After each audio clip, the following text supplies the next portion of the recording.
Good morning, student. Dear student, today's topic is combined topic or related to some specific smallest definitions. हमने पीछे video में जो भी definitions send किए, video बनाए, उनमें हमने मेजर टॉपिक्स ले लिए और उनमें मैंने एक चीज़ डिफाइन किया था and that was some special or fundamental physical quantities like length 1 meter, 1 second, 1 kilogram, 1 ampere, 1 candela and 1 मोल, ये सब डिफाइन किया था और इसका हमने PDF और वीडियो सब भेज दिया था. ठीक है. उसके बाद फिर हमने कुछ डिफाइन किया मास से रिलेटेड और कुछ डिफाइन किया सेकंड से रिलेटेड, टाइम पीरियड से रिलेटेड. उसी से रिलेटेड एक ये कंबाइंड वीडियो है आज का. उसमें जो छोटे छोटे टर्म्स रिमेनिंग हैं, कहीं रह गए हैं या कहीं उससे रिलेटेड आपके एनसीईआरटी में हैं, हम उनको आज डिफाइन कर रहे हैं. ठीक है.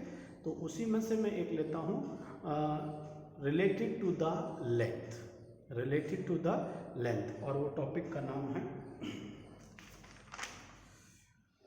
One astronomical unit. One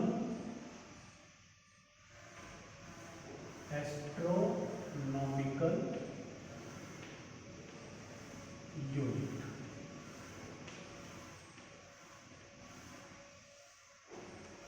PDF आपके पास इसका भेजा हुआ है कि वन एस्ट्रोनॉमिकल यूनिट किसको कहते हैं. In solar system, suppose this is the sun and this is the earth, this is the center of it, this is the center of it. The distance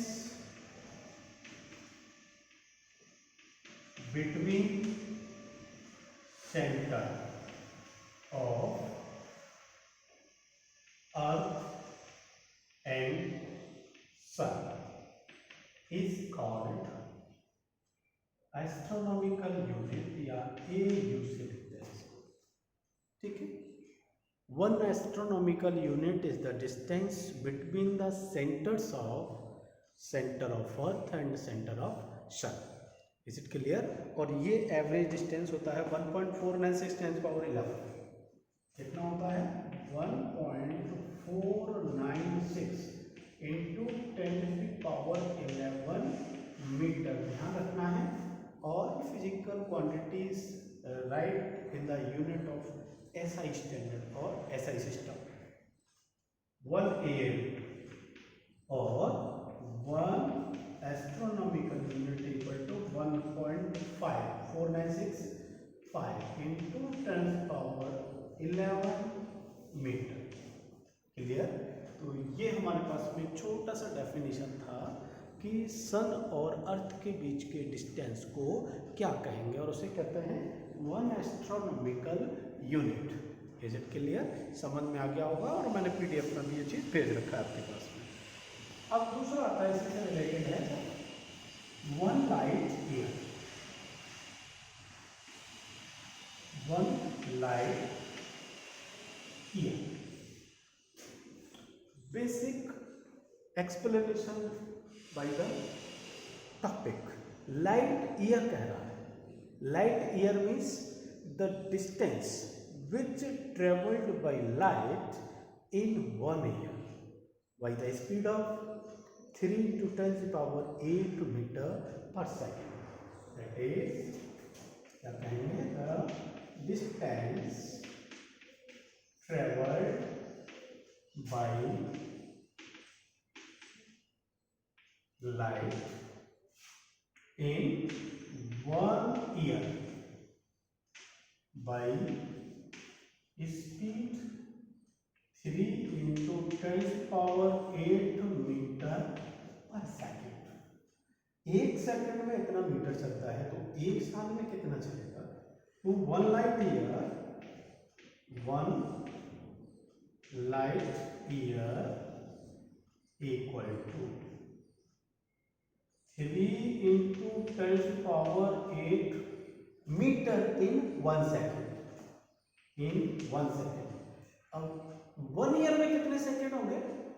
1 year में 365 days into 24 our into 60 minutes into 60 seconds. So this is the total distance which traveled by light in 1 year, and this value is 9.46 10 power 15. This is 9.46 into 10 power 15 metre. ठीक, तो 1 light year का value होता है कि light एक साल में कितना डिस्टेंस ट्रेवल करेगा, 9.46 into 10 power 15 मीटर. ठीक है, ये वैल्यूज हमें स्टैंडर्ड वैल्यू हैं, ये वैल्यू कांस्टेंट वैल्यू हैं, डेफिनेशन से ही हमको याद करने होंगे. तो जब भी हमें कभी कोई किसी कंपटीशन एग्जाम में ऑब्जेक्टिव में ये क्वेश्चंस के टर्म में दिया जाता है और वो हमें याद होना चाहिए, तो इसीलिए हमें ये वैल्यूज क्या करने पड़ेंगे, लर्न करने पड़ेंगे. Is it clear? तो ये हमारे छोटे छोटे दो डेफिनेशन हो गए इससे रिलेटेड. अब मैं तीसरे की बात कर रहा हूँ, यहाँ जगह थोड़ी सी कम पड़ेगी इसलिए मैं इधर इसे रफ कर. ठीक है, चलिए एक और है, बड़ा यूनिट है, उसे कहते हैं 1 पारसेक. एस फॉर सेकेंड है, 1 पारसेक. अब 1 पारसेक क्या होता है, ये पहले डेफिनेशन समझना पड़ेगा अपने को. ठीक है, कैसे, देखिए सपोज ये कोई ऑर्बिटल पाथ है, सोलर सिस्टम में पड़ा है अर्थ का ऑर्बिटल पाथ पूरा. ठीक है, मान लीजिए ये सन आ गया और ये हमारा कहीं भी अर्थ रोटेट कर रहा है. मैंने कोई दो पोजीशन अलग अलग मान ली, ये लीजिए थोड़ा बड़ा लेते हैं समझ में आ जाए. Position A, position B. ठीक है, this is the arc A B arc.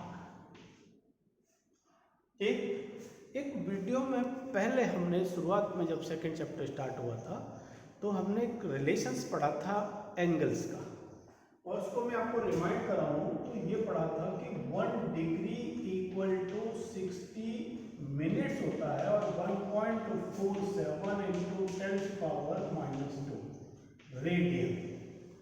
ये रिलेशन पढ़ा था हमने.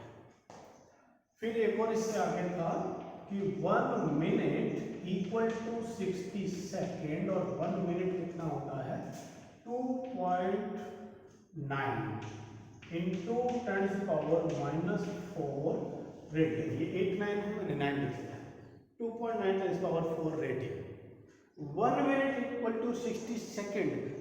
1 minute not a time period, 60 second not a time period. ये टाइम पीरियड का नहीं, ये डिग्री रेडियन का यूनिट है, एंगल का यूनिट है, एंगल का यूनिट है. तो और हमने वहाँ कुछ न्यूमेरिकल्स भी किए थे. तो मैं बात कर रहा हूँ इस 1 मिनट की, सॉरी 60 सेकेंड की. ठीक है, अब 60 सेकेंड में भी 1 सेकेंड कितना होगा, 1 second 1 second equal to 2.9 into 10 power -4 divide by 60. ठीक है, ये कोई वैल्यू आएगा 4 पॉइंट समथिंग आता है 10 पावर -6 में रेडियन. या तो मैं ये कहूँ कि ये 1 degree angle, sorry 1 second angle, या ये वैल्यू कह देता हूँ 4.2 समथिंग आता है सर, 4.2 और -6 रेडियन. इतना एंगल. तो ये एंगल जब 1 मिनट के बराबर है, देखिए अपने इस ग्राफ पर ये 1 मिनट 1 सेकेंड का वैल्यू नेग्लिजिबल होगा, पता ही नहीं चलेगा. 1 डिग्री भी बहुत छोटा होगा, लेकिन जानते हैं अर्थ के रोटेशन में, पूरे सराउंडिंग में, यूनिवर्स में, तो वहाँ 1 सेकेंड का भी कोई ना कोई वैल्यू होगा. 1 डिग्री तो बहुत बड़ा होगा, क्योंकि 360 मीन्स एक पूरा साल लगता है अर्थ को 360 डिग्री रोटेट करने में. ठीक है, तो 1 सेकेंड रोटेट करने में आप कैलकुलेट करके देखिएगा कितना है. चलिए, तो जब सन के अराउंड अर्थ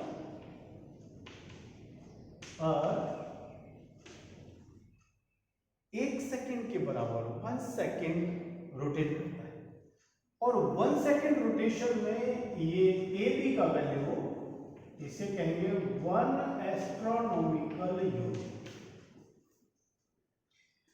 ए से बी तक 1 एस्ट्रोनॉमिकल यूनिट के बराबर डिस्टेंस ट्रेवल कर जाए अर्थ, और सेंटर पर ये 1 सेकेंड का एंगल जनरेट हो, तब जो रेडियस आएगा ये आएगा 1 पारसेक।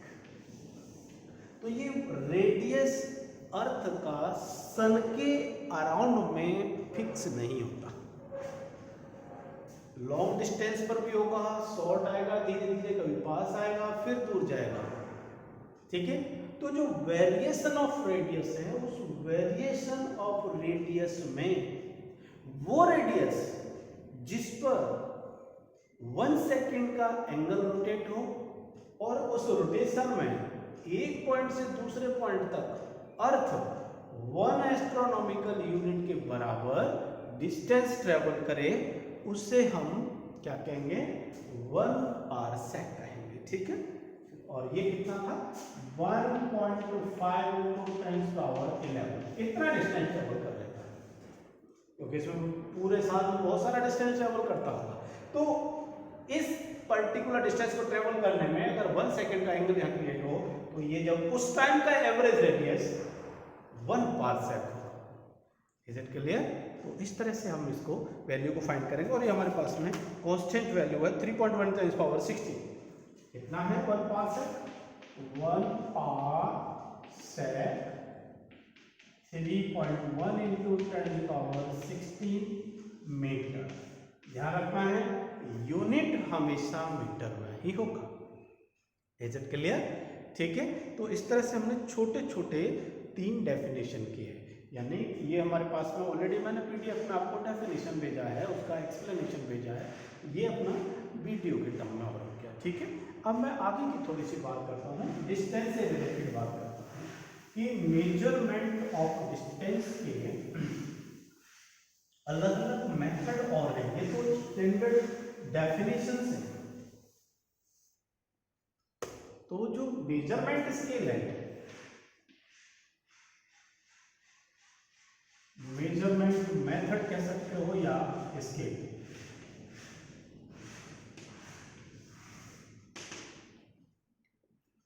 एक तो होता है direct method. Direct method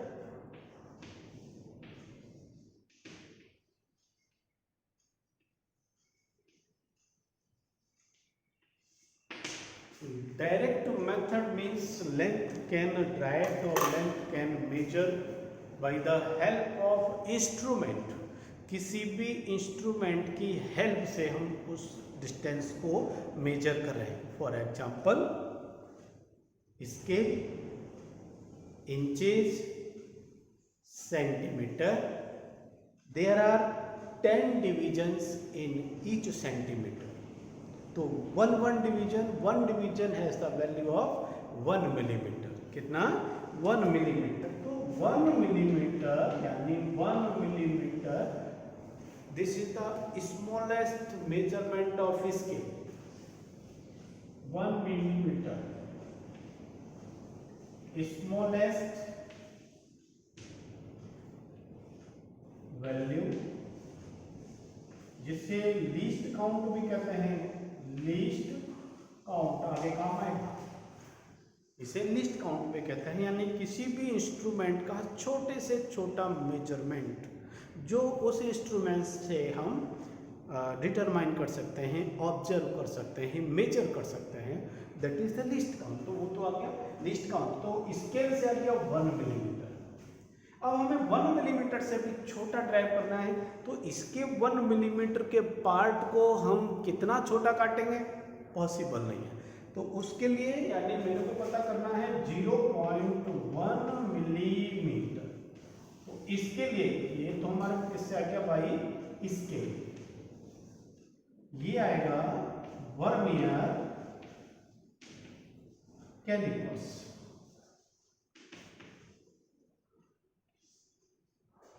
vernier callipers. Vernier callipers एक ऐसा इंस्ट्रूमेंट है जो छोटे से छोटे मेजरमेंट को या इस 1 मिलीमीटर के भी 10th पार्ट को मेजर कर सकता है, उसे कहते हैं वर्नियर कैलिपर्स। जब आप क्लास में आएंगे, जब आप लैब्स में आएंगे, तब आपको ये इंस्ट्रूमेंट मिलेगा। ये वर्नियर कैलिपर्स है। इस वर्नियर कैलिपर से हम स्लाइड करके ये बड़ी आसानी से, देखो यहाँ से तो थिकनेस आ जाएगा, मान लो मैं मेरी फिंगर की थिकनेस ले रहा हूँ या इससे भी छोटा थिकनेस ले रहा है। मेथड होता है, उस मेथड से फाइंड करते हैं। यहाँ से डेप्थ डिटरमाइन हो जाता है, यहाँ से इंटरनल डायामीटर डिटरमाइन हो जाता है। मान लो किसी भी ऑब्जेक्ट का इंटरनल डायामीटर फाइंड करना हो, इसमें ग्रिप कर दो और मेजरमेंट आपके इस स्केल पर आ जाता है। तो ये vernier callipers it will use or it used for the measurement till 0.1 millimetre, 0.1 millimetre तक के। अब बात करते हैं कि इससे भी छोटा मेजरमेंट हो तो 0.01 मिलीमीटर, यानी स्केल पर हमारे पास में जो 1 मिलीमीटर का डिवीजन है। अब सोचिए आपके पास स्केल है, उस 1 मिलीमीटर स्केल का भी 100वां पार्ट, 100th पार्ट। तो 100 part how we can measure, तो इसके लिए भी अपने पास एक इंस्ट्रूमेंट होता है और उस इंस्ट्रूमेंट का नाम है it can measure by screw gauge. Screw gauge ये रहा, इससे आपके बाल की थिकनेस भी पता हो सकती है। So this is the smallest instrument to measure the thickness or smallest length in the range of 0.01 millimeter. This is known as screw gauge. इसे स्क्रू गेज कहते हैं। तो स्क्रू गेज की हेल्प से हम क्या करेंगे, ये 3 इंस्ट्रूमेंट मैंने बता दिए। ये 3 इंस्ट्रूमेंट तो डायरेक्ट मेथड में आ जाते हैं। एक और है हमारे पास में, जिसे स्फेरोमीटर कहते हैं। क्या? स्फेरोमीटर, इससे भी स्मॉलेस्ट रेंज पता कर सकते हैं। तो ये सब पढ़ेंगे आप जब आप लैब में आएंगे, जब यानी स्कूल खुलेगी। तो दुआ करते हैं कि जल्दी से जल्दी स्कूल खुल जाए, तो ये जो टेक्निकल इंस्ट्रूमेंट्स हैं, जो प्रैक्टिकल इंस्ट्रूमेंट्स हैं, इनका यूज़ करके हम फिजिक्स को फिजिक्स की लैंग्वेज में, फिजिक्स को टेक्निकल लैंग्वेज में, फिजिक्स को प्रैक्टिकल लैंग्वेज में हम स्टडी कर सकें। ठीक है, तो चलिए दुआ करते हैं इस चीज़ की, तो बाद में पता चलेगा।